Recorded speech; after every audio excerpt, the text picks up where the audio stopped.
Mickey 17, I haven't watched Mickey 1 or Mickey 2 or Mickey 3. This guy stinks!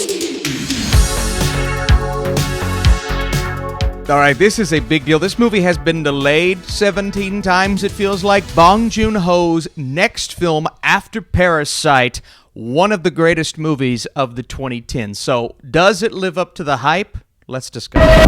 On Earth, nothing was working out, and I wanted to get the hell out of there. You're applying to be an expendable? You read through the paperwork.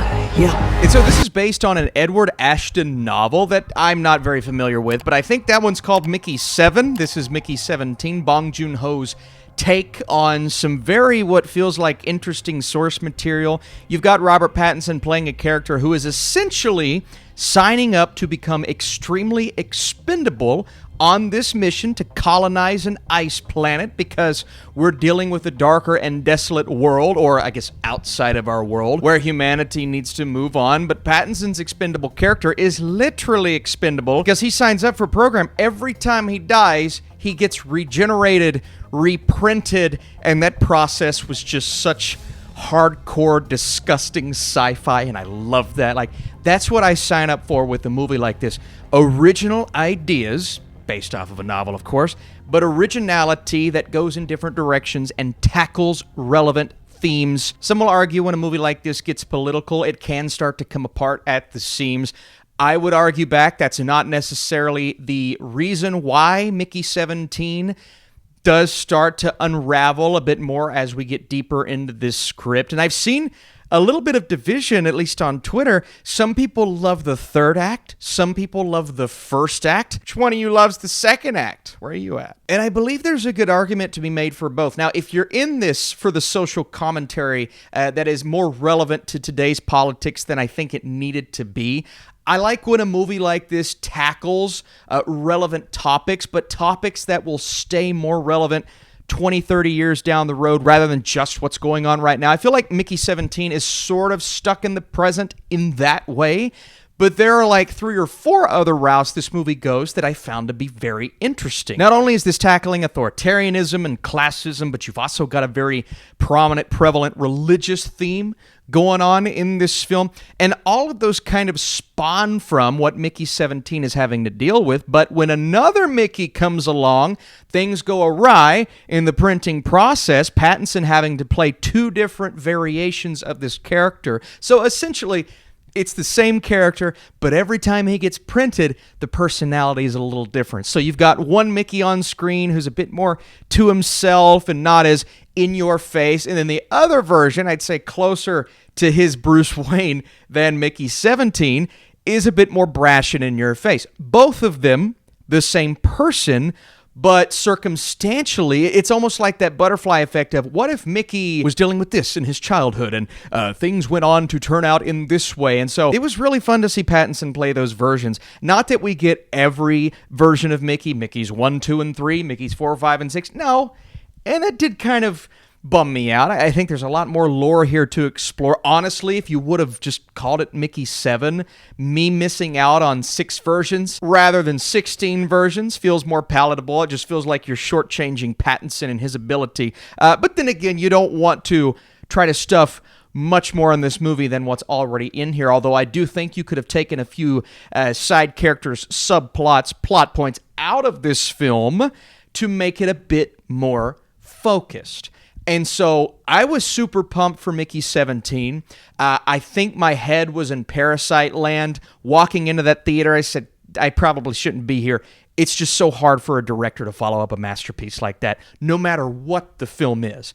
But this is one of those examples of a studio giving a director like Bong Joon Ho a way bigger budget, which is indeed on display here. The visuals, spectacular. If there were issues with the CGI, they are covered up by not putting certain things on screen, and they're covered up by this kind of wasteland-looking place that we're dealing with, to where if the CGI is not up to par, I didn't notice. And when it was prominent on screen, I thought it looked great. They even, it feels like, mix it with practical effects on occasion. The little printing machine that Pattinson goes in and out of looks spectacular. And so I thought the visuals were on point. For $100-something million budget, Yeah, that's fantastic.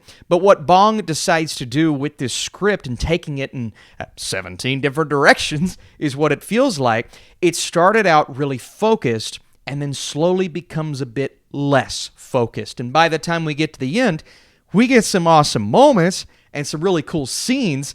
And I like how we kind of shift that focus to where it becomes a lot more of a movie like Okja. So if you're a fan of Okja and that side of Bong Joon Ho's work, which is much more satirical, I mean, this is a dark satire at its core because it's playing on modern politics, it's playing on relevancy, like I said, authoritarianism and classism and numerous topics. But it's not a movie that picks a lane and sticks to it. It's a film that is full of so many ideas, and it's trying to present those to us in a cohesive way. I never felt the cohesiveness as the movie went on. It started out that way, ended up like it was trying to say 5 or 6 different things. If it would have said one thing really well, then okay. Instead, it says a few things in a way that's like, all right, I can see what they're going for there. But then everything else is kind of like, well, you missed the boat there. You missed the mark there. And it doesn't quite bring home the point that I feel like it's trying to make, which is kind of a spoiler by the time we get to the end. We're much more dealing with these creatures in the third act, and then we shift to Toni Collette and Mark Ruffalo's characters who, you know, they're playing the big political figures that come in, and they are so narcissistic. I mean, just so full of themselves, to the point where Toni Collette's character is obnoxiously over the top, and she has a thing for sauces. Austin, what do you talk? Well, you've just got to see the movie. What the fuck? You've got Naomi Akkie's character. She kind of plays a love interest to Mickey, and I thought she was great, especially what they do with her to where, you know, at first you don't entirely know what her role is going to be, but she's playing a big part in what they are trying to say.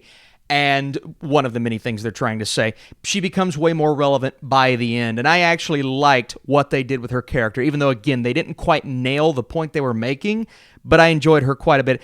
Steven Yeun, amazing as always, plays a pivotal role, but he's one of the examples of someone, it's like they gave him enough to do to where he took up time, but they didn't give him enough to do to where he felt relevant to the rest of the plot. Why'd you spend the time you did on him? You know what I mean? So it's one of those characters, and there were numerous plot points like that throughout this film. Toni Collette, so over the top, and then Mark Ruffalo, who, you know, I liked his screen time, and he was having a blast, you could tell, but he was also an example. It's kind of like Tilda Swinton and Okja, who was giving a great performance, but there were times where I'm like, I don't know if it fits. And then some side characters that, again, dark satire, that's what it is, but it's all about your tolerance level with those types of things, and then getting to the point, the focus of the story, which was Robert Pattinson as Mickey.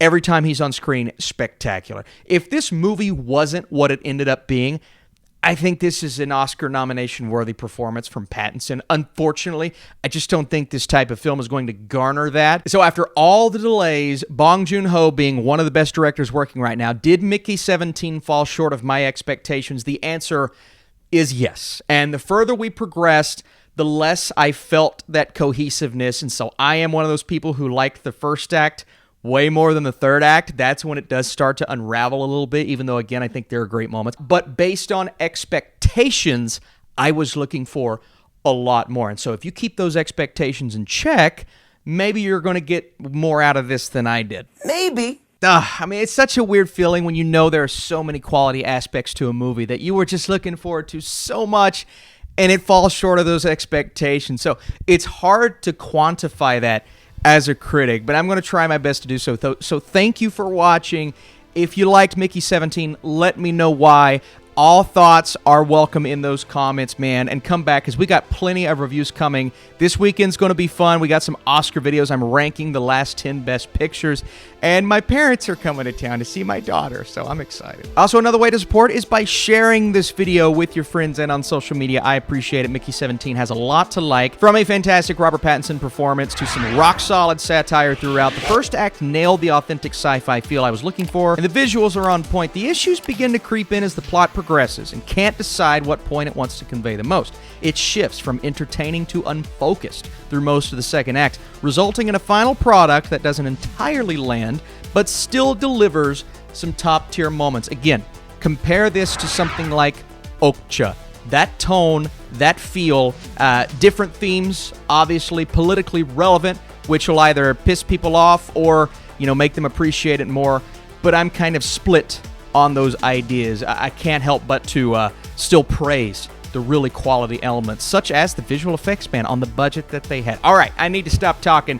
Thanks for watching Mickey 17. It's in theaters. Go check it out.